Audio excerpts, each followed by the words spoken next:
Alright friends, good morning. You join me on a 200-kilometer ride, the last long ride before the rift in Iceland. It is 7 o'clock in the morning. It is a beautiful morning. It's already pretty warm. It's going to be a hot one. Let's go. Now then, your long training session, that's your key session of the week. You know, I'm the adventure coach, and if you're coming with me, then coaching you and leading you and guiding you to adventures out there in the mountains, going on whatever it is that you see as your own adventure, riding, running or roaming. But most likely that's going to be quite a long adventure. Could be a day out, could be multiple days out. So your long training session, whether that's a long hike, a long ride or a long run, that's your key session to do all the homework. Testing out hydration, testing out nutrition. In the case of the bike here, I'm testing out tires and gear selections and strategies and pacing, and all of these things are key for your overall training and development. So your long training session is absolutely the most important thing of your week.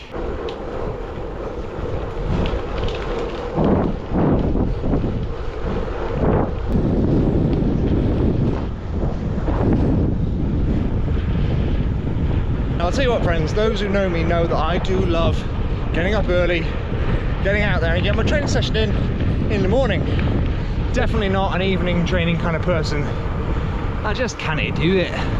But I'll tell you something friends, it's going to be like hottest day of the year or something today. And all of the responsible dog owners and people who want to get out before the heat of the day, you know, 7, 8 o'clock in the morning, we're out and about. Getting out there, going for walks, runs, rides, all the rest of it. Everyone really friendly. Because I'll tell you something, those dogs are kicking off. I'll tell you something, you get some right miserable bastards in this country, especially on the roads, in cars, on other bikes, other pedestrians, and it's just not necessary. You could just be a bit happier. Put a smile on your face, it's great. Oh, it's great. And this is also not or maybe it is a rant at people on bikes and cars and things. I think if we all were just a little bit more considerate of each other, this is not a world peace talk by the way, but a bit more considerate of each other. Cars of cyclists, cyclists of cars, other people, the world might be a better place, who knows? And equally, you idiots in cars that decide you want to overtake really close past a cyclist, stop fucking doing it. Stop it. Now don't get me wrong, I'm not a princess that's going to start shouting at you if you're overtaking me, you know, in the next postcode, because there are people that give an adequate amount of space. But to the muppets out there that go out of their way to swerve into you, and yes, you people do exist, or purposely don't give you very much room. There's a difference between too close and getting over it, and too close and actual poo coming out, you know? And I get it, people get angry at cyclists. Ugh. I have a car, I get held up by cyclists too, but the world's not going to end, and cyclists, just be a bit more aware of your surroundings. If you've got a chain of traffic behind you, get out the bloody way. Let's look at this car. See?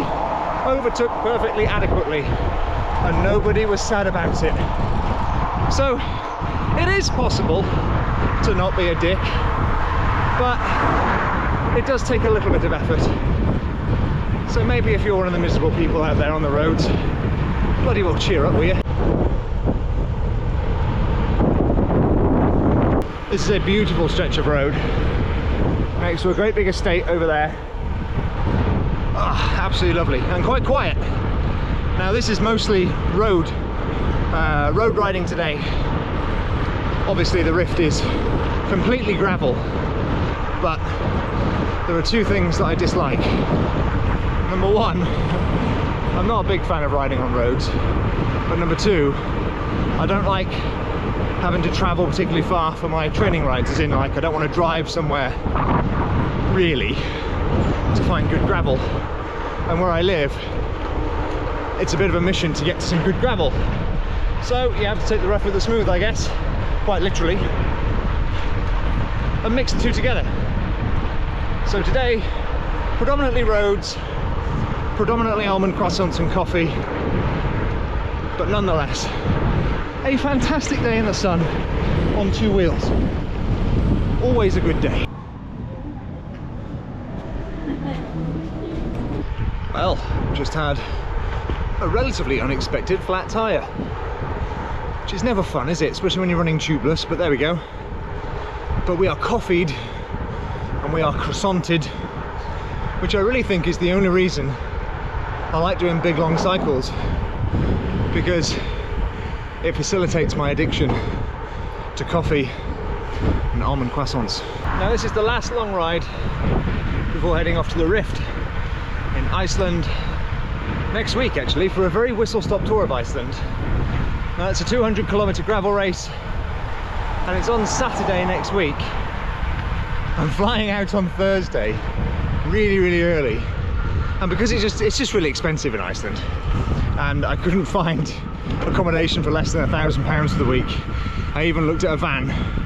So I'm going to fly out, ride from the airport to Reykjavik, get some food, get my number and all the rest of it that I need to get, ride the 100 miles or so to the start of the race, camp at the start finish somewhere, there's a campsite there, go out on a bit of a recce ride on Friday, do the event, and then fly home on Sunday straight after.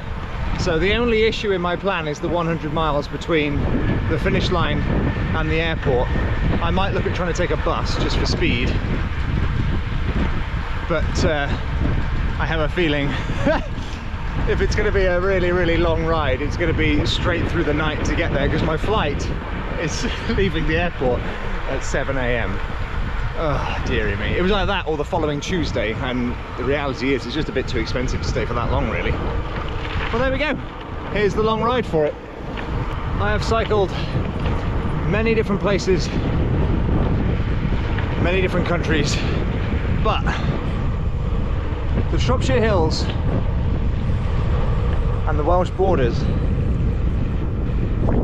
are still some of the most beautiful places. And you get little roads like this, little single track roads, go through all this countryside on a beautiful day like this with no traffic. There's just nothing better, absolutely nothing better. So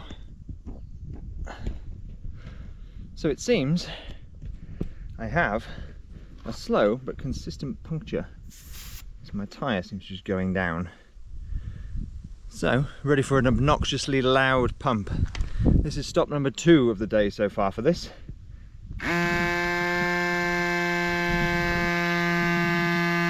Dear me. I have a feeling that it's the tubeless sealant in the heat that is all dried up and there's not much left in there.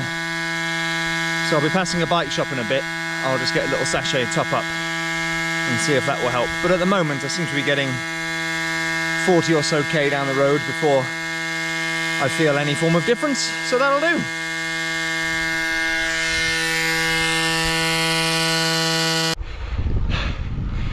That was a big hill. Definitely warm now. Now then, I've just stopped here on this, midway up this hill. It's boiling and I need to cool down a bit. So I've sat on a cold road.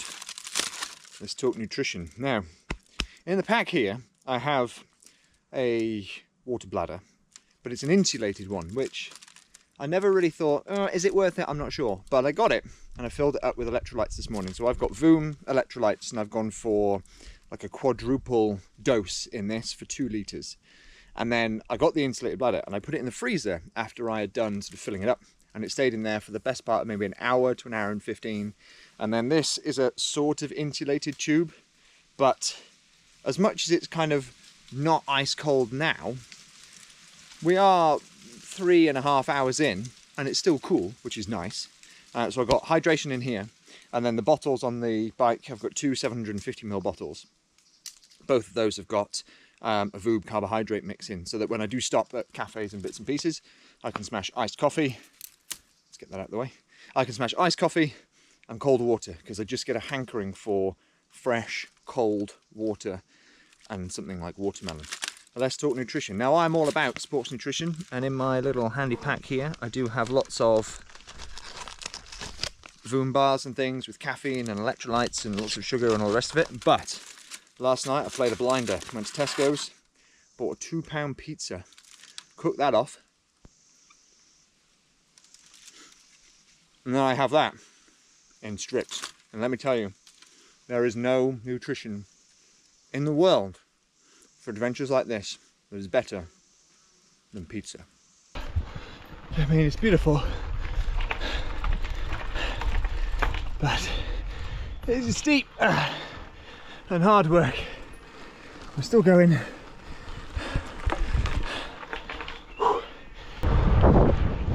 It's a bit posh. We're on our approach to Ludlow, which means our approach to a swim spot, an iced coffee, and something to eat. All right, here we go.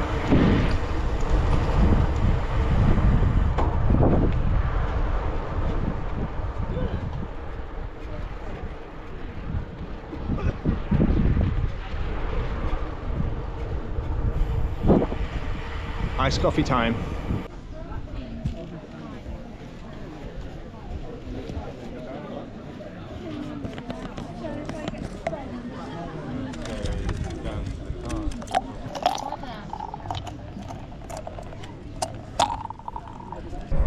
Slight change of plan. Now we're altering the route slightly because we need to make a stop off in Telford. So we're taking a train on today's Magical Mystery Tour to Shrewsbury. So we cycle all the way to Ludlow, which is 100 kilometres, up to Shrewsbury, cycle the 20 or so kilometres to Telford, then we've got a 40k loop to do, and then we've got around another 40 or so k to then cycle home from there. Alright, we're in Shrewsbury again. We were here this morning for a breakfast croissant. Shrewsbury Station, which if you haven't seen it before, is an incredibly beautiful building. Now we're going to go up a set of stairs that usually smells like sick and piss, but there we go. Bit of carrying, ready to now do the next cycle leg to Telford. Now, I've knocked about 40k off this. It was going to be about 240k, simply because of the heat. It's bloody hot, and the next bit's quite hilly. So I thought we'll alter, get the train, make it a bit more of an adventure, and continue. Still going on for about 200k. What a good day. So I missed the opportunity for a swim at Ludlow. We're currently heading up to the weir in Shrewsbury. Absolutely beautiful place. And the reason I missed my opportunity for a swim is A, it was really busy, B, the time of the train, but also C, apparently today is National Skinny Dipping Day.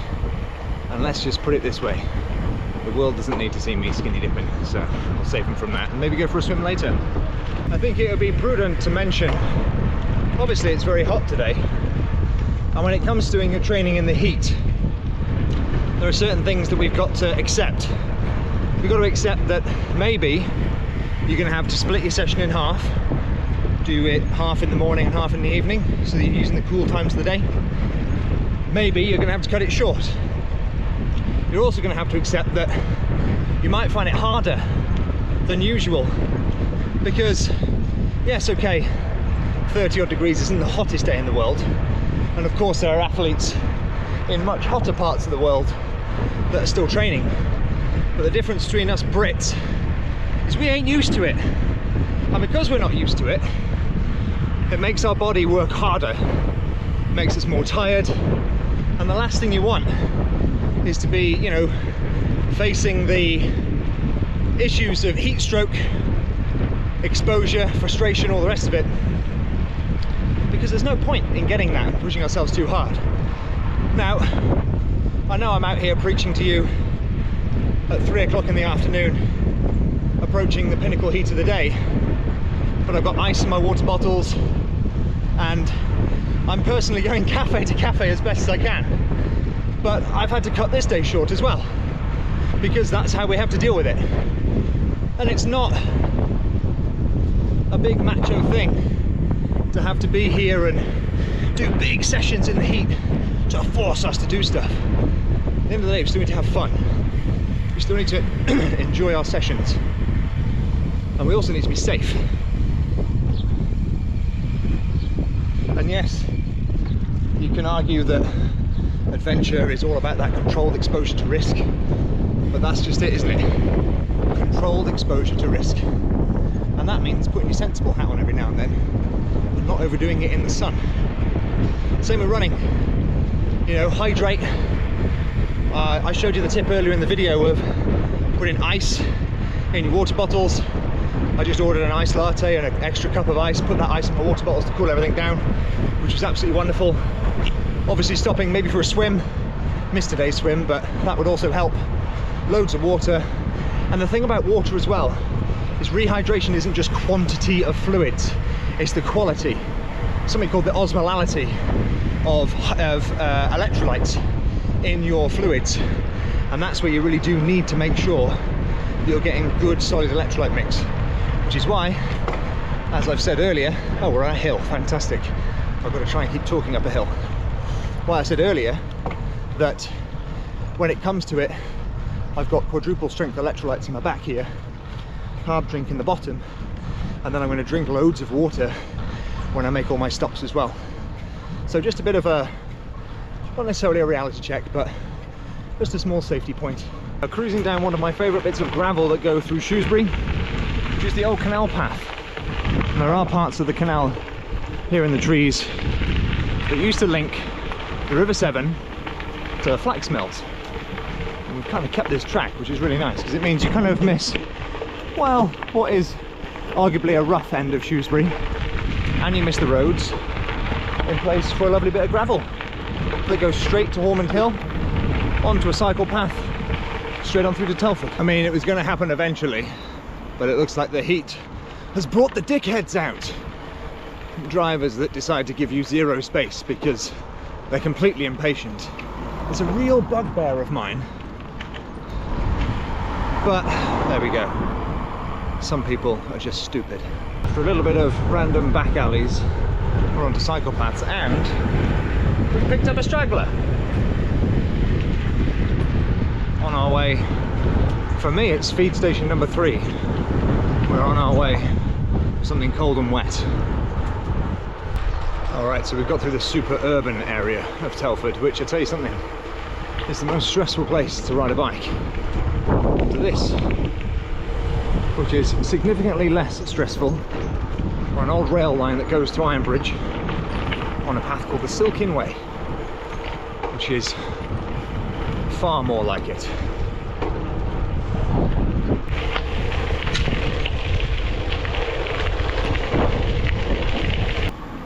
And here we are at the Woodbridge. Beautiful bridge over the River Severn. And now it's time for feed stop 3 at the pub. We're back on the road on a beautiful bit of trail. This time we're going back to Ironbridge on another old railway. This time, this is an old railway that went to the power station when the power station was a thing. Much further back in the olden days when the train served the station. And now it's been turned into an excellent multi-use path, which makes for excellent gravel. We've also just been to the pub.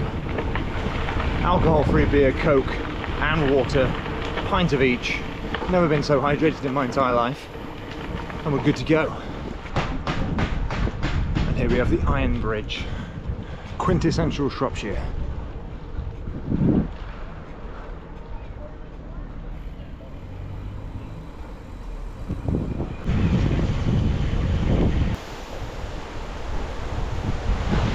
And welcome to Coalbrookdale. I didn't intend for this video to turn into a bit of a historical magical mystery tour, but yet here we are. Coalbrookdale, the home of the Industrial Revolution. Maybe I should do a historical tour one day.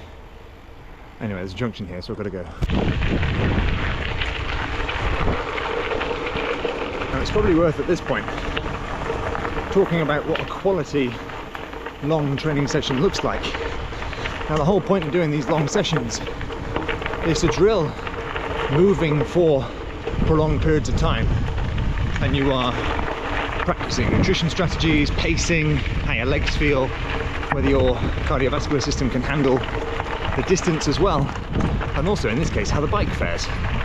So when you get lost, like I am about to now, trying to cross over this road,